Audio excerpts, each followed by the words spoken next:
আসসালামু আলাইকুম। আশা করি সবাই ভালো আছেন। আজকে আপনাদের সাথে শেয়ার করব লোট্টা মাছের লোট্টা ফ্রাই রেসিপি। এটা খুবই সহজে আপনারা বাসায় তৈরি করে নিতে পারেন। বিকেলের নাস্তা হিসেবে এটা খুবই মজাদার একটা নাস্তা হবে। তো চলুন রেসিপিটা দেখে ফেলি। আর অবশ্যই আমার চ্যানেলে নতুন হয়ে থাকলে আমার চ্যানেলটা সাবস্ক্রাইব করে দিবেন। এখানে একটা বোলের মধ্যে লোট্টা মাছগুলা একদম ছোট ছোট টুকরো করে কেটে নেওয়া হয়েছে। এখানে বড় সাইজের 3টা লোট্টা মাছ নেওয়া হয়েছে। এখানে আপনাদের পছন্দ অনুযায়ী লোট্টা মাছের শেপটা দিয়ে দিতে পারেন।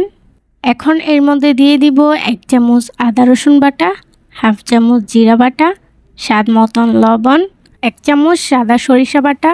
এখানে চেষ্টা করবেন সাদা সরিষাটাই দেওয়ার জন্য। স্বাদ মতন দিয়ে দিব মরিচের গুঁড়ো, মানে এখানে আমি হাফ চামচের মতন মরিচের গুঁড়ো দিয়েছি। এখন আমি সবগুলো উপকরণ একসাথে ভালো করে মিক্স করে নিব। আর এখানে চেষ্টা করবেন আপনারা একটু লেবুর রস দেওয়ার জন্য। আমার কাছে ছিল না, যার কারণে এখানে দেওয়া হয় নাই।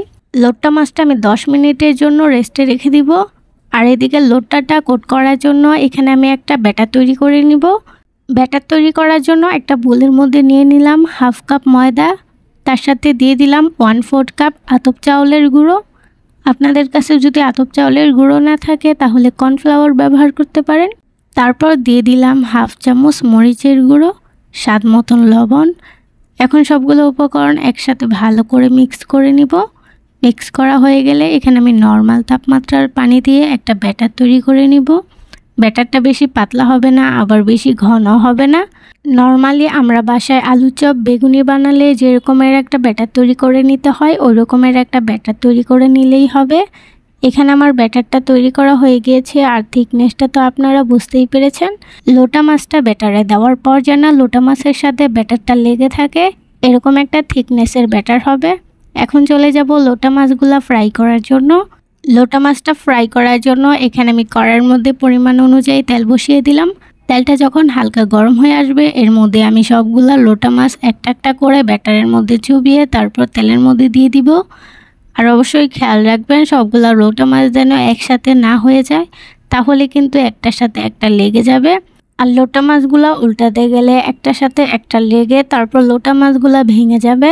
লোটা মাছগুলা যখন এক সাইড দিয়ে একটু একটু কালার চলে আসবে এই পর্যায়ে এখানে আমি লোটা মাছগুলা উল্টিয়ে দিব। অবশ্যই একটু সাবধানে উল্টাবেন, নয়তো ভেঙে যেতে পারে। লোটা মাছগুলা দোনো সাইডেই আমি একই কালার করে ভেজে নিব। একটু ব্রাউন ব্রাউন কালার করে আমি লোটা মাছগুলা ভেজে নিয়েছি। তো এখানে আমার লোটা মাছগুলা ভাজা হয়ে গিয়েছে। আর আপনাদের সাথে আমি ভেঙে শেয়ার করে লোটা মাছটা কেমন হয়েছে। এই লোটা মাছের ফ্রাইটা খেতে ভীষণ মজা, অবশ্যই বাড়িতে ট্রাই করে দেখতে পারেন। আশা করি আপনাদের কাছে ভীষণ ভালো লাগবে। তো ভিডিওটা আজকে এই পর্যন্তই। অবশ্যই আমার চ্যানেলে নতুন হয়ে থাকলে আমার চ্যানেলটা সাবস্ক্রাইব করে দিবেন। তো আজকের জন্য বিদায়। সবাই ভালো থাকবেন, সুস্থ থাকবেন। আল্লাহ হাফেজ।